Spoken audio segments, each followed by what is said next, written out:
విదేశాలకు ప్రయాణించే ప్రయాణికులకు ఎయిర్ ఇండియా గుడ్ న్యూస్ చెప్పింది. అంతర్జాతీయ మార్కెట్లో ముడి చమురు, జెట్ ఇంధన ధరలు తగ్గుముఖం పట్టడంతో ఎయిర్ ఇండియా కీలక నిర్ణయం తీసుకుంది. ఇక ఉత్తర అమెరికా, ఆస్ట్రేలియా, యూరప్, యునైటెడ్ కింగ్డమ్లకు వెళ్లే విమానాలపై విధిస్తున్న ఫ్యూయల్ సర్ఛార్జీలను గణనీయంగా తగ్గించింది.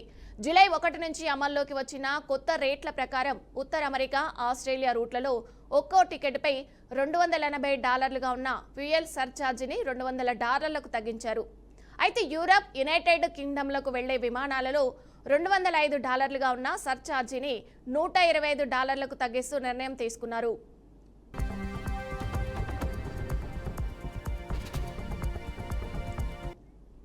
ఇక ఈ నిర్ణయంతో విదేశాలకు ప్రయాణించే ప్రయాణికులపై టికెట్ ఖర్చు కొంతమేర తగ్గనుంది. అయితే ఈ సడలింపు ప్రస్తుతం పేర్కొన్న అంతర్జాతీయ రూట్లకే పరిమితమని, ఇతర అంతర్జాతీయ లేదా దేశీయ విమాన సర్వీసులకు వర్తించదని ఎయిర్ ఇండియా స్పష్టం చేసింది. గతంలో పశ్చిమాసియాలో నెలకొన్న ఉద్రిక్తతల పరిస్థితుల కారణంగా ముడి చమురు, ఏవియేషన్, టర్బైన్ ఫ్యూయల్ ధరలు భారీగా పెరగడంతో ఎయిర్ ఇండియా ఈ ఏడాది ఏప్రిల్లో ఫ్యూయల్ సర్ఛార్జీలను అమల్లోకి తీసుకొచ్చింది. పెరిగిన ఇంధన వ్యయం, గగనతల పరిమితులు, ప్రత్యామ్నాయ మార్గాలలో విమానాలను నడపాల్సి రావడంతో నిర్వహణ ఖర్చులు భారీగా పెరిగాయి.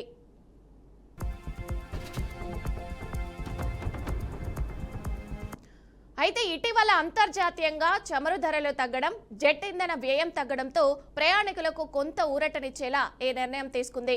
విమానయాన రంగంలో మొత్తం నిర్వహణ వ్యయంతో ఏటీఎఫ్ వ్యయం దాదాపు 40 నుంచి 45% వరకు ఉండడంతో ఇంధన ధరల్లో మార్పులు టికెట్ ధరలపై నేరుగా ప్రభావం చూపుతాయని నిపుణులు చెబుతున్నారు.